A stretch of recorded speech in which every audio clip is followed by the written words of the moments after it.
Hello everyone, and we're back. Now, we're going to go finish this up with 2 issues of Kryptonians. Superman number 5, which is pretty much another battle issue, and Supergirl Rebirth number 1. You ready to tackle the Kryptonian? Mm-hmm. All right. Superman number 5, Son of Superman Part 5. A big battle issue. Yeah, a big battle in a place that I wasn't really expecting, since Superman takes John and Lois to the moon. Yes. Not just the moon, but a moon base built by Batman. That was kind of, yeah.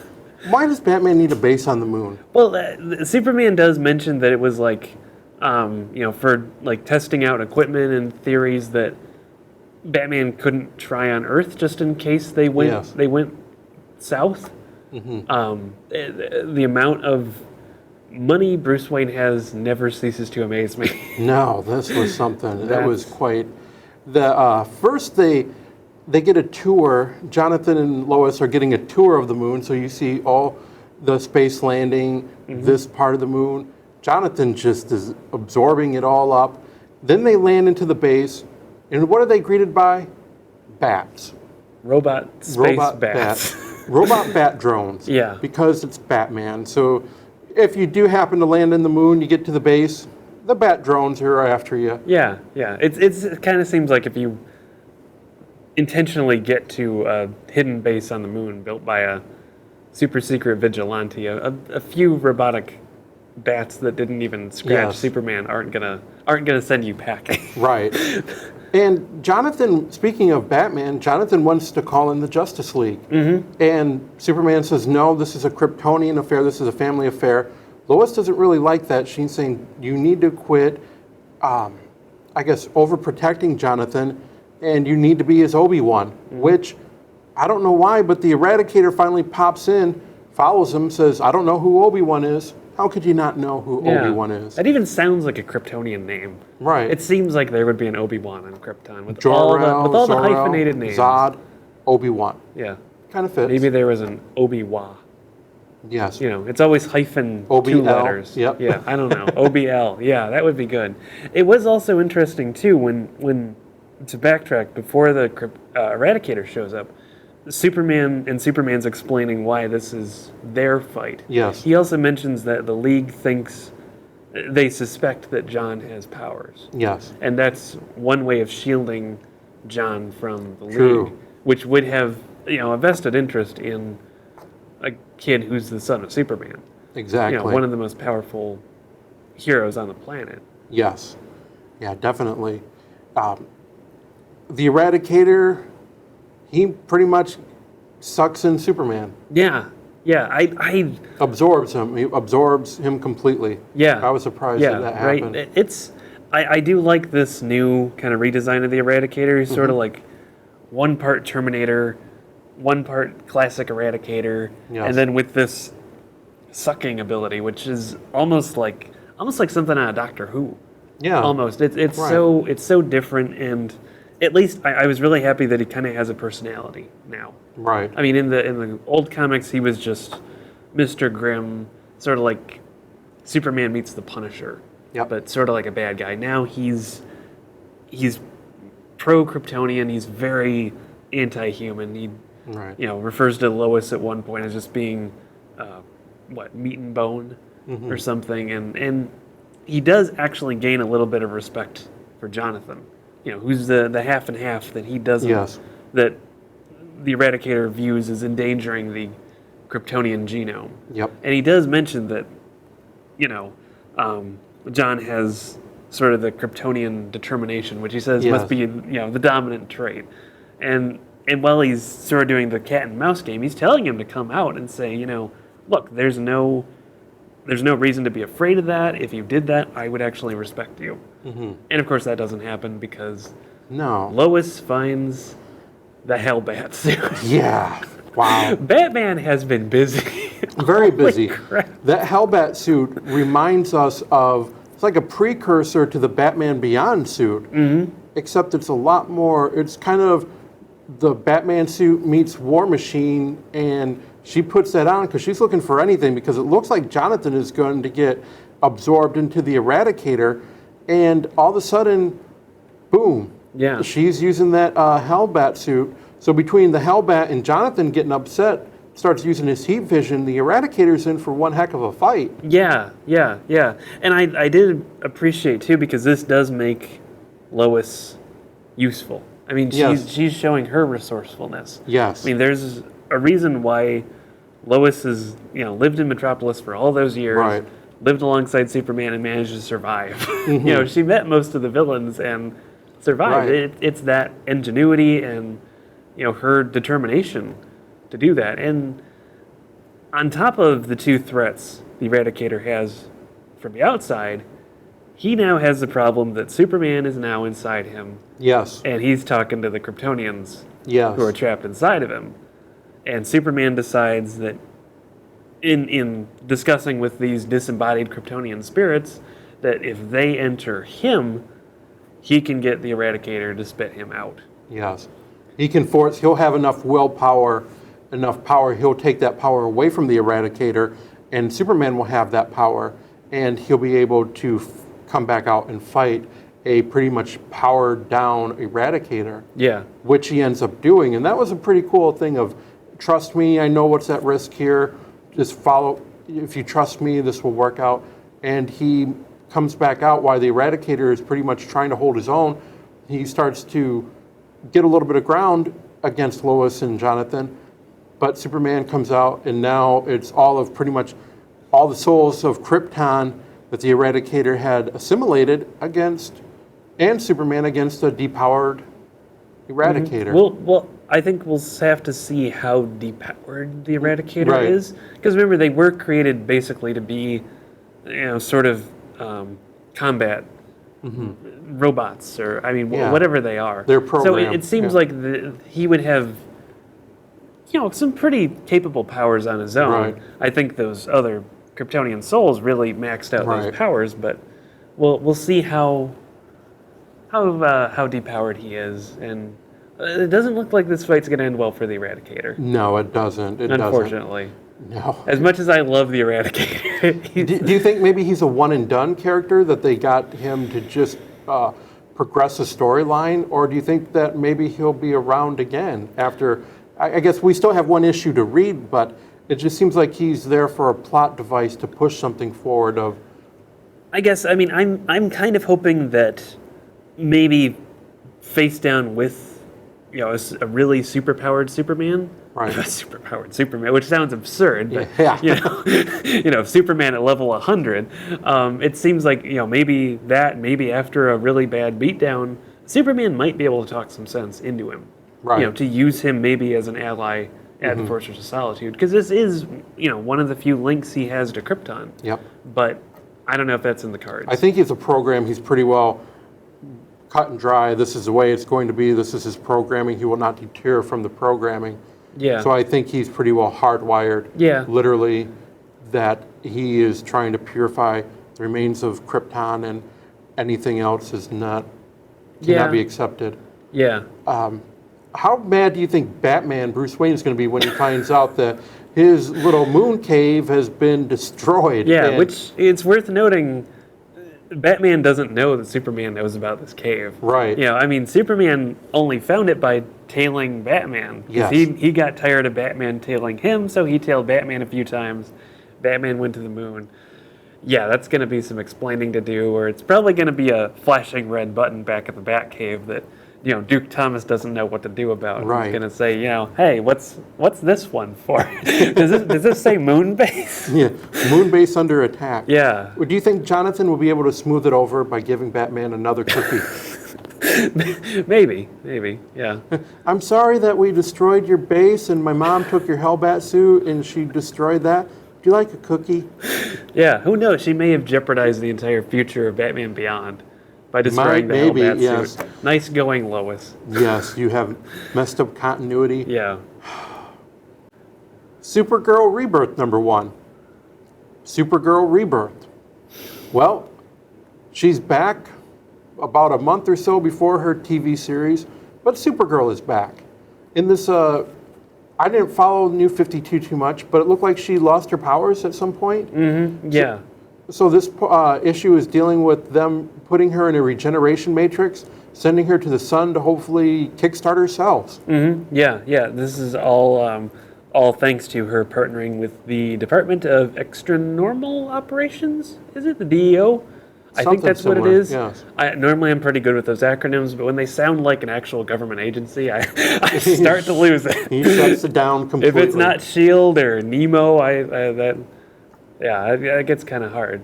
So it looks like they're kind of mirroring some of the story beats to the TV series. A little bit, yeah.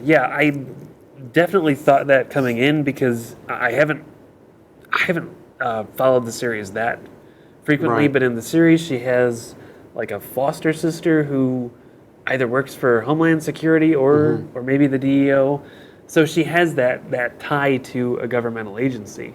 Right. And, the only difference being that here she now works for the governmental agency. Right. At the very end, they Yep. offer her a job. At the very beginning, we see a flashback to Argo City, which survived the explosion on Krypton, and there's some red kryptonite poisoning that has poisoned one of the citizens, and I forgot his name. Is it Zor? No, that was Zor-El was her dad. Yep, Zor-El. I don't do well with Kryptonian names that I usually don't end in an L or start with Zod. I don't do well. I don't do well with that. But they vanish him to the Phantom Zone while they're trying to look for a cure. Yep. And that was kind of the prelude, because this red kryptonite poisoning has affected them in some way. When they send off, they retrofitted a Phantom drive onto Kara Zor-El's ship. When she's sending out, it kind of reopens up the Phantom Zone. And this person comes out, and he turns pretty much into a werewolf. Yeah, pretty much a Kryptonian werewolf. Kryptonian werewolf. Yeah. When they first mentioned red kryptonite, I got really excited because there are numerous different versions of kryptonite in the classic comics. Red kryptonite classically has weird transformative effects on Kryptonians. I think the first time Superman was exposed to it, he got like a bug head for a while. Yep. He got sort of like a zombie head for a while. It was really weird. So I'm sitting there thinking, oh, cool. It's based on Argo City's on red kryptonite bedrock. It's like, oh, cool. A whole bunch of really cool stuff will happen. And he's a werewolf, which is okay. I mean, I like werewolves. I wasn't expecting a werewolf, but they could have done something cooler with a werewolf. Yeah, I think it just was kind of to show, kind of get Supergirl her powers back, come back. She's trying to talk to, because the werewolf is speaking Kryptonian. She talks back to him in Kryptonian. She mentions her father. He failed me. I'm not going to fail you. And at the very end, she fights with him a little bit, but she calms him down enough. The sun comes up, and he transforms back into a human, or a Kryptonian, I'm sorry, and they're trying to find a cure for him. Yeah. And this is when the DEO offers up a position for Kara to join the Danvers family, I guess, again, as giving her a secret identity, learning about human culture, and when she isn't, she's helping them with threats, extraterrestrial or whatever threats they have. So it's, like you said, it's really kind of like a comic book story of the TV show in a way. Yeah. It's. I think it's still different enough with her parents now being in the comics being her handlers, so to speak. I mean, they're. I was trying to grapple with the fact that they're apparently her foster parents as well. Yes. Now they're officially her handlers because they are members of the DEO. Yep. In the TV series, they're just her parents. Yes. They're just her foster parents. So I think, in my opinion, it kind of helps separate her from the other super comics. Yes. I mean, it has sort of all the elements of Superman's origin with the orphan and the foster parents and the new world, but it's played out in a very different way, given that she's older. I mean, she's not being raised. She did look older. Yeah, she's not raised from birth, basically, as Kal-El was. And so it's a different... It's just, it helps to differentiate her from her cousin. Yeah, exactly. I agree with you. what happened with Argo City? Because it's there then, and then now it looks like at the very end, now it's been kind of destroyed. Yeah, and it mentions that's after the destruction of Krypton. So, presuming the planet Krypton got, blown up, or whatever happens to Krypton, where the planet's not there, it seems like if that happened, the city couldn't be there either. So maybe the city was sent out into space. Now it's in ruins, and we see someone walking through, which some sort of computer recognition recognizes as Zor-El, which I'm having real trouble vocally differentiating that from Jor-El.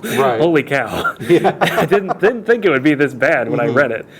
And it kind of sounds like he might be a cyborg now. I mean, he's got kind of weirdly drawn text bubbles. Yep. He opens, kind of looks like a coffin of another cyborg.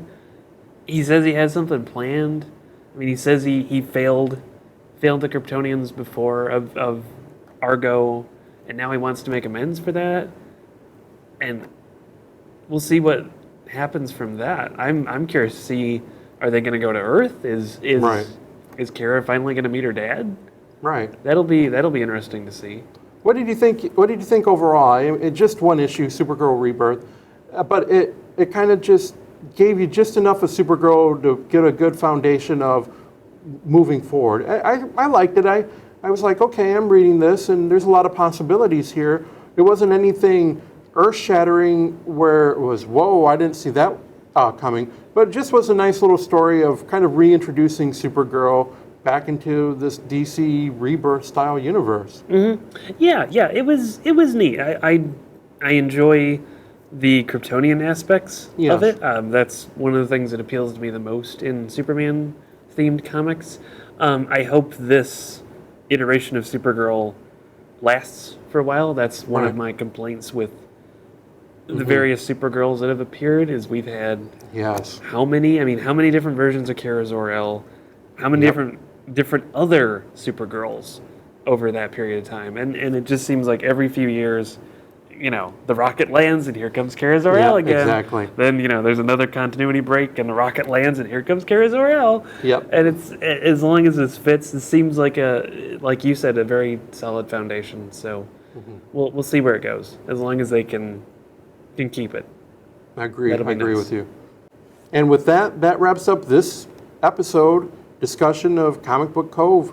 Any thoughts overall on the titles we talked about? It was, with so many continuing titles, we should almost call this Comic Book Cove Light. Yes. Or the condensed version. Yep. But again, this is how comic books work. Yep. It's sequential storytelling. The story has to go somewhere.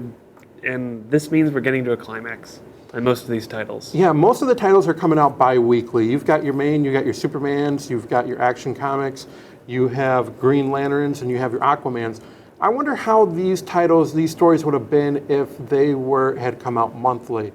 Would they have had as much weight? Because I think every 2 weeks allows the story to go and just kind of expand a little bit, even though it seems like it's at a faster pace getting there. I think they're able to kind of hit some story beats that if they went monthly, they might not have been able to get as much detail in. Yeah, I think if they were monthly, they'd have to hit a lot more bigger points at regular intervals.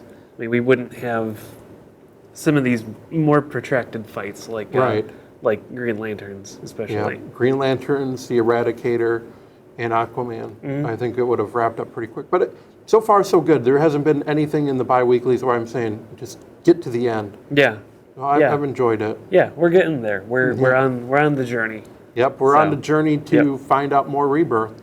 So if you have any questions, any comments, or want to hear some of our previous discussions, go to our YouTube site, Delve Into the Void, and any comments on what we want to discuss in the future, go to our Facebook site at Delve Into the Void.